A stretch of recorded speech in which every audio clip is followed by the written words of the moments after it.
Yeğimde bir şarkı şarkın sıra dağlara, yollara, çöllere. Size diyardan diyara sor beni, yarim yarim bul beni, yarim yarim gör beni, yarim yarim al beni, sen kalem ol ben de kağıt, size yaz çiz beni, yarim yarim çöz beni, yarim yarim al beni.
Yanıp yanıp türkü diyen dillere, dağlara, yollara, çöllere.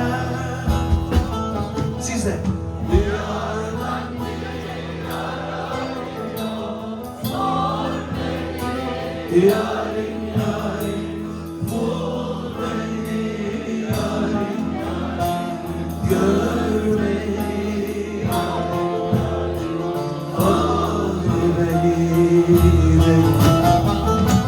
Sen kalem ol ben de kağıt, size yaz beni, yarim yarim çiz beni, yarim yarim çöz beni, yarim yarim al beni.